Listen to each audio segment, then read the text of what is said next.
รียนของโรงเรียนแห่งนี้มีด้วยกัน7คนค่ะมีตั้งแต่ชั้นอนุบาลจนถึงชั้นประถมศึกษาปีที่6โดยมีครูสามารถ1คนเป็นผู้สอนแบบตัวต่อตัวและนักเรียนจะเรียนรวมในวิชาที่สามารถบูรณาการร่วมกันได้อย่างเช่นวิชาการงานทักษะชีวิตและพระพุทธศาสนาค่ะเมื่ออาทิตย์ที่แล้วศาสนาพุทธถึงไหนแล้วเจ้าชายสิทธัตถะทำที่พระพุทธเจ้าทรงตรัสรู้คือทำอะไรครับทำมาจากกัปปวัตตนสูตรจำได้ไหมโอวาท3คือ1ทำความดีละเว้นความชั่วนี่ทำจิตใจให้บริสุทธิ์ทำจิตให้บริสุทธิ์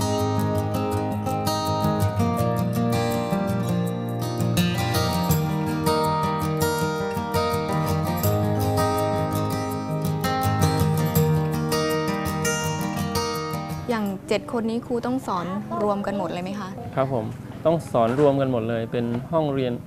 คละชั้นก็ถ้าเป็นวิชาหลักครูมาศก็จะสอนคณิตภาษาไทยวิทยาศาสตร์จะแยกตามชั้นของตัวเองป .1 ก็เรียนเนื้อหาของป .1 หลักสูตรป .1 ป .2 ก็เรียนป .2 ป .3 ก็เรียนป .3 แต่จะมี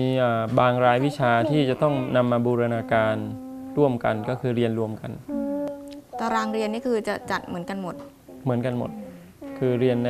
รายวิชาเดียวกันแต่ว่าเนื้อหาคนละชั้นช่วงชั้นครับผมแล้วอย่างเวลาเรียนเนี่ยค่ะสอนยากไหมคะเวลาสอนรวมๆกันคละชั้นกันแบบนี้ถ้าคละชั้นนี่จะสอนไม่ค่อยยากเท่าไหร่เพราะว่าเราจะนำเนื้อหาแต่ละอย่างนะฮะแต่ละอย่าง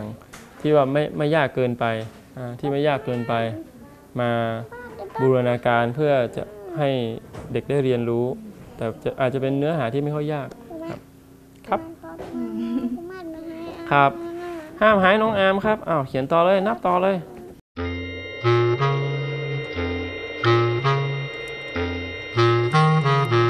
ด้วยนักเรียน7คนที่กำลังอยู่ในวัยซุกซนต่อครูเพียง1คนก็ทำให้แต่ละวันครูสามารถต้องทำหน้าที่อย่างหนักค่ะเพราะต้องคอยสอนเด็กๆทีละคน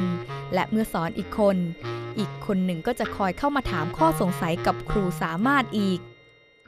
ครูมาศถ้าเทียบกับเด็กที่เรือนแพเนี่ยค่ะกับเด็กข้างบนถ้าเขาด้านความรู้เขาเท่าเทียมกันไหมคะหรือว่าคือถ้าพูดว่าด้านความรู้เนี่ยความรู้ของเด็กเนี่ยที่นี่รับจากผมคนเดียวแต่โรงเรียนข้างนอกเนี่ยหรือว่าโรงเรียนข้างบนเนี่ยเขารับจากครูหลายคนประสบการณ์เขาเด็กข้างบนเนี่ยต้องได้เยอะกว่าเด็กที่นี่ความต่างระบบการสอนหลักสูตรที่ได้จากคนที่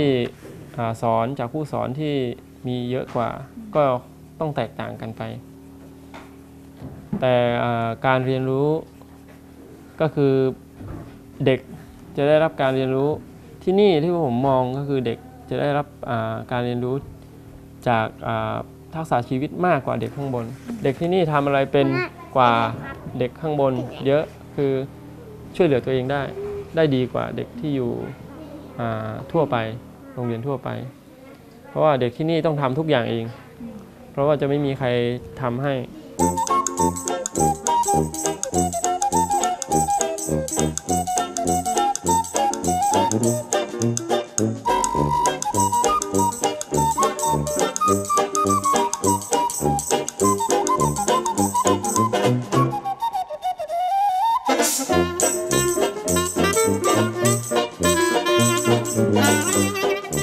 อย่างเด็กที่นี่เวลาคือเขาใช้ชีวิตอยู่นี่เป็นส่วนใหญ่นะเขาจะเจอแต่กลุ่มเขาเล็กๆแต่พอไปข้างนอกนี่เขามีปัญหาไหมคะในการเข้าสังคมกับคือการปรับตัวของเด็กเนี่ยเมื่อก่อนขึ้นไปมีปัญหาแต่ตอนนี้ไม่มีปัญหาแล้วเพราะว่าขึ้นไปจากตรงนี้เขาจะมีเพื่อนอีกใช่เขาจะมีเพื่อนต่างโรงเรียนเหมือนต่างโรงเรียนเลยนะมีเพื่อนต่างโรงเรียนอย่างเมื่อก่อนนี่คือมีปัญหาเพราะว่าเด็กจะอยู่เฉพาะแพรจะไม่ขึ้นไปอยู่ข้างบนจะแยกออกมาเลยจะแยกออกมาคือไม่ได้ไปร่วมกิจกรรมอะไรกับของเขาเลยแต่ว่าช่วงหลังเนี่ยครูมาจะพาเด็กกลุ่มนี้ขึ้นไปเรียนร่วมอยู่ตลอด เพราะว่าอาจจะมีบางรายวิชาที่ว่าเราไม่สามารถที่จะสอนได้เช่นคอมพิวเตอร์ไฟเราไม่เพียงพออย่างเงี้ยเราก็ต้องไปอาศัยเพื่อจะขอเรียนกับโรงเรียนแม่ก็จะพาเด็กขึ้นไปเรียนร่วมในการเรียนรู้ในการใช้ ICT มั่งการค้นคว้าจากทางอินเทอร์เน็ตมั่งเสร็จแล้วยัง มันอะไรกันนักหนาฮะให้ทำอะไรครับเสร็จหรือยังในหนังสือเธอไม่ค้น